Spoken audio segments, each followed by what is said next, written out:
Hello guys, how are you all? Hope all of you are doing very well and are safe at your homes. So guys, in this video we are discussing about chapter 10 of class 10 CBSE, that is light reflection and refraction. तो सबसे पहले तो हम आपको बता दूं कि notes मैंने आपके एडवाइजर लखमीर सिंह और सबको कंक्लूड करके बनाए गए हैं। तो बहुत इंपॉर्टेंट नोट्स है, साथ साथ आप लोग लिखते चलें। तो चलिए स्टार्ट करते हैं वीडियो। तो सबसे पहले तो हमें पता होना चाहिए लाइट का चैप्टर पढ़ रहे हैं तो लाइट क्या होती है।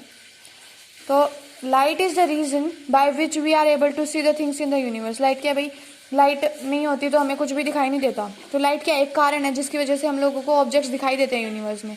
जैसे आप एक अंधेरे के कमरे में घुसोगे आपको कुछ भी दिखाई नहीं देगा, लेकिन जैसे आप लाइट ऑन करते हो वो जितनी भी थिंग्स होती हैं उसके ऊपर लाइट गिरती है और रिफ्लेक्ट होती है लाइट। उसके बाद में लाइट रिफ्लेक्ट होगी ऑब्जेक्ट से और फिर आपको ऑब्जेक्ट्स दिखाई देंगे। तो आगे देखते हैं, देखो कैसे आपको ऑब्जेक्ट कैसे दिखता है। तो स्टार्ट करते हैं। When the light ray comes an incident on the object then the object will reflect this light ray and the reflected ray comes to our eyes and we see the object. तो जैसे भाई कोई भी object है, जैसे ये pen है अपना, इसके ऊपर लाइट की रे गिर रही है कोई भी, तो जो भी लाइट की रे गिरती है आपकी वो 90 डिग्री के एंगल पे गिरती है। हमेशा ये आपकी नॉर्मल होती है वो 90 डिग्री पे होती है, और जो इंसिडेंट रे आती है वो कोई भी पर्टिकुलर एंगल से आती है। तो कोई भी एंगल से यहाँ सन रे आ रही है तो वो नॉर्मल यहाँ एक इमेजिनरी लाइन हम लोग सोचते हैं कि हाँ वो नॉर्मल है। उसके बाद में ये ऑब्जेक्ट उसको रिफ्लेक्ट कर रहा है और वो लाइट मेरी आंखों तक पहुँच रही है, तो हम लोगों को ये पेन विजिबल हो सक रहा है। तो इसी तरीके से हम लोगों को सारे ऑब्जेक्ट्स दिखाई देते हैं। नाउ अगला टॉपिक है आपका रिफ्लेक्शन ऑफ लाइट। तो रिफ्लेक्शन क्या होता है? When the light ray comes from one medium to another then on the separating surface it is reflected back in the same medium, this is called reflection.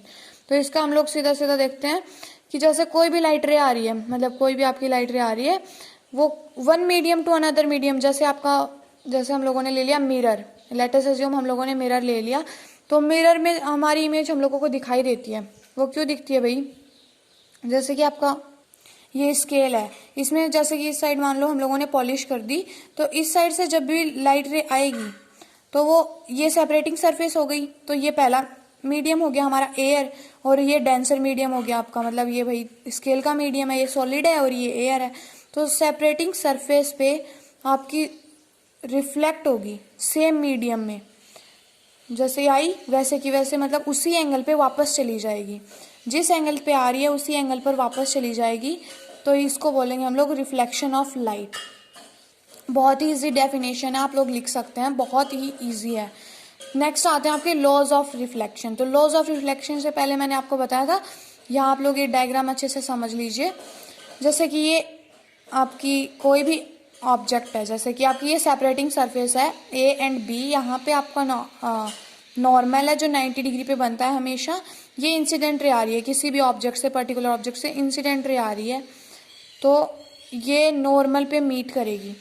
उसके बाद में जैसे reflect करेगा, ये सेपरेटिंग सरफेस पे रिफ्लेक्ट होगी तो same medium में ही वापस जा रही है, तो ये हो गई रिफ्लेक्टेड रे। और जो आपका ये एंगल होगा जो इंसिडेंट रे बनाएगी नॉर्मल के साथ, उससे बोलेंगे एंगल ऑफ इंसिडेंस। और जो आपका रिफ्लेक्टेड रे नॉर्मल के साथ जो एंगल बनाएगी उसे हम लोग बोलेंगे एंगल ऑफ रिफ्लेक्शन। तो चलिए लॉज ऑफ रिफ्लेक्शन एक बार देख लेते हैं। तो चलिए देखते हैं लॉज ऑफ रिफ्लेक्शन। आपके दो लॉज होते हैं। फर्स्ट मैंने बताया angle of incidence is equal to the reflected angle. जैसे मैंने बताया था कि जैसे ही इंसिडेंट रे आपकी आ रही है उसी एंगल पर वो वापस रिफ्लेक्ट हो जाएगी, जो एंगल नॉर्मल के साथ इंसिडेंट रे बनाएगी वो ही वैसा ही सेम टू सेम उतना ही एंगल रिफ्लेक्टेड रे बनाएगी नॉर्मल के साथ। ओके, तो ये आपका फर्स्ट हो गया। आप लोग सीधी भाषा में लिखे तो angle i equals to angle r. I incidence angle और आर रिफ्लेक्टेड एंगल। नेक्स्ट क्या होता है आपका law, the incident ray the normal to the mirror at the point of incidence and the reflected ray all lies on the same point in this plane. आपका जो incident ray थी, normal थी और reflected ray थी, वो तीनों देखो यहाँ एक ही पॉइंट पे इंटरसेक्ट कर रही है सेपरेटिंग सरफेस पर। तो ये आपका जब भी नॉर्मल, इंसिडेंट रे और रिफ्लेक्टेड रे हमेशा सेम पॉइंट पर इंटरसेक्ट करेंगी ऑन द सेपरेटिंग सरफेस। तो ये आपका सेकेंड लॉ ऑफ रिफ्लेक्शन हो गया। तो बहुत ही इजी है, आप ये नोट साथ साथ लिखते चलिए। बिलीव मी, इनसे बाहर कुछ नहीं आएगा, मतलब बहुत ही इंपॉर्टेंट नोट्स हैं। नेक्स्ट आपका टॉपिक है बुक में आपका स्पेरिकल मिरर्स। स्पेरिकल मिरर्स क्या होते हैं भाई? When we cut a hollow sphere we get the spherical mirrors. मतलब जब भी हम लोग किसी भी होलो स्फीयर को, मतलब स्फीयर आप लोगों को पता है, उसको जब हम लोग कट करते हैं ना तो हम लोगों को स्पेरिकल मिरर्स बनते हैं। और स्पेरिकल मिरर्स भाई कितने टाइप के होते हैं? 2 टाइप के होते हैं, पहला कॉनकेव और दूसरा कॉन्वेक्स। तो कॉनकेव मिरर हम लोगों को कैसे मिलता है? कॉनकेव मिरर हमें मिलेगा तो जैसे कि हम मान लो हमारा ये स्पेरिकल मिरर है, हम लोग होलो स्फीयर है, हम लोगों ने ये स्फीयर मान लिया। तो जब हम लोग इस स्फीयर को यहाँ से जब कट करेंगे ना तो हमें कुछ इस टाइप की शेप मिलेगी, इस टाइप की, जिसको हम लोग अंदर की साइड से पॉलिश कर देंगे। तो हम लोगों को जो ये मिरर मिलेगा ना, बाहर वाली सरफेस हमारा रिफ्लेक्टिंग सरफेस का काम करेगी। तो जब बाहर वाली सरफेस रिफ्लेक्टिंग सरफेस का काम करेगी तो आपको, हम लोग इसको बोलेंगे कॉन्वेक्स मिरर। और इसको याद करने की बहुत इजी सी ट्रिक भी है, मैं आपको ट्रिक भी साथ बताऊंगी। तो वीडियो को पूरा देखिएगा और वीडियो को लाइक कर दीजिएगा अगर आपको समझ आ रहा है तो, क्योंकि आप बाद में भूल जाओगे। सो मान लो हम लोगों के पास एक और, मतलब एक और ऐसा ही होलो स्फीयर है, तो उसी होलो स्फीयर को अगर हम लोग इस साइड से कट करेंगे इस पोजीशन, तो हम लोगों को कुछ इस टाइप की शेप मिलेगी। जब हम लोग इस शेप को बाहर से पॉलिश कर देंगे तो हम लोगों को बाहर, मतलब अंदर की जो आपकी सरफेस होगी वो रिफ्लेक्टिंग सरफेस का काम करेगी। तो हम लोग इस सरफेस, ये जब सरफेस, इनर वाली सरफेस आपका जब रिफ्लेक्शन का काम करेगी तो हम लोग उस मिरर को बोलेंगे कॉनकेव मिरर। तो इसको रिमेंबर करने की बहुत ही इजी ट्रिक है। मतलब देखो, यहाँ केव का मतलब होता है गुफा, गुफा। तो देखिए यहाँ अंदर की तरफ बिल्कुल आपकी केव बन रही है। तो आप इसको, मतलब आपको रिमेंबर करने के लिए बहुत ही इजी ट्रिक है। केव बोले तो मतलब बाहर की साइड पॉलिश कर देनी है और अंदर की तरफ आपको केव दिखा देनी है, मतलब अंदर की साइड आपका रिफ्लेक्शन सरफेस होगी। ओके, तो चलिए नेक्स्ट आप लोग टॉपिक देखते हैं आपका। अब हम लोग देखेंगे इन दोनों की डेफिनेशंस बहुत ही ईजी लैंग्वेज में। तो चलिए देखते हैं। तो यहाँ देखिए हमारा पहला है कॉनकेव मिरर। तो कॉनकेव मिरर क्या होता है? When the outer surface of the mirror is polished and the inner surface works as a reflection surface for the light, then this is called as concave mirror. तो देखिए, मतलब मैंने आपको जैसा कि डायग्राम में समझाया था कि जब आउटर सरफेस होती है ना मिरर की, वो पॉलिश हो और अंदर की साइड, मतलब देखो आउटर सरफेस जो हो वो पॉलिश की गई हो और अंदर की जब सरफेस आपकी रिफ्लेक्शन सरफेस का काम करे तो उसे हम लोग बोलेंगे कॉनकेव मिरर। तो इसी को आप अपनी लैंग्वेज में भी बना के लिख सकते हो। ओके, तो नेक्स्ट हमारा कॉन्वेक्स मिरर है। कॉन्वेक्स मिरर की बहुत इजी डेफिनेशन है, बिल्कुल उसी की तरह है, बस हम लोग थोड़े से वैल्यूज चेंज कर देंगे, मतलब थोड़े से वर्ड्स को चेंज करके उल्टा लिख देंगे।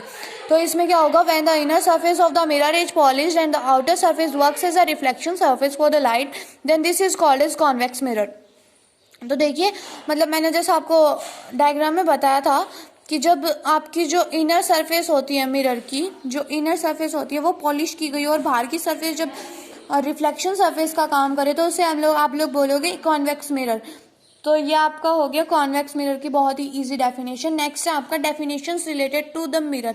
ये टॉपिक बहुत ही इंपॉर्टेंट, आपको न्यूमेरिकल सॉल्व करने में बहुत हेल्प करेगा। अगर आप लोग कंफ्यूज हो जाओगे तो मतलब आपके न्यूमेरिकल्स टोटली सॉल्व नहीं हो पाएंगे। तो चलिए देखते हैं, एक बार हम लोग डायग्राम बनाएंगे। तो डायग्राम में देखो मैंने यहाँ लेंस लिया है, कॉनकेव लेंस लिया है मैंने यहाँ पे, और उसको हम लोग काटते हैं होलो स्फीयर से, तो मतलब कुछ इस टाइप का ही हमें मिलता है। तो ये आपकी जो होती है, मतलब बीच से एक इमेजिनरी लाइन पास करती है बिल्कुल सेंटर से। तो जब है ना, मतलब सेंटर से जो लाइन पास करती है उसे हम लोग बोलते हैं प्रिंसिपल एक्सिस, मतलब बिल्कुल याद रखिएगा प्रिंसिपल एक्सिस बोलते हैं।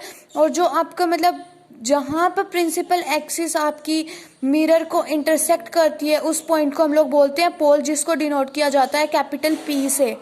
ओके, नेक्स्ट हम लोग बोलते हैं, देखो यहाँ हमारी एक्स वाई तो है प्रिंसिपल एक्सिस, पी हमारा यहाँ पोल हो गया। जो आपको होलो स्फीयर होता है उसका जो सेंटर होता है उसे हम लोग बोलते हैं सेंटर ऑफ कर्वेचर, तो उसको हम लोग डिनोट करते हैं कैपिटल सी से। और जो आपका डिस्टेंस होता है, shortest distance between centre of curvature and pole, उसे हम लोग बोलते हैं रेडियस ऑफ कर्वेचर, जिससे डिनोट किया जाता है कैपिटल आर से। तो हमारा पोल हो गया। देखो the centre of the spherical mirror is called as pole. देखो इसका स्पेरिकल मिरर का जो सेंटर होता है उसे हम पोल बोलते हैं बिल्कुल, और पी से डिनोट करते हैं। सेंटर ऑफ कर्वेचर क्या होता है भाई?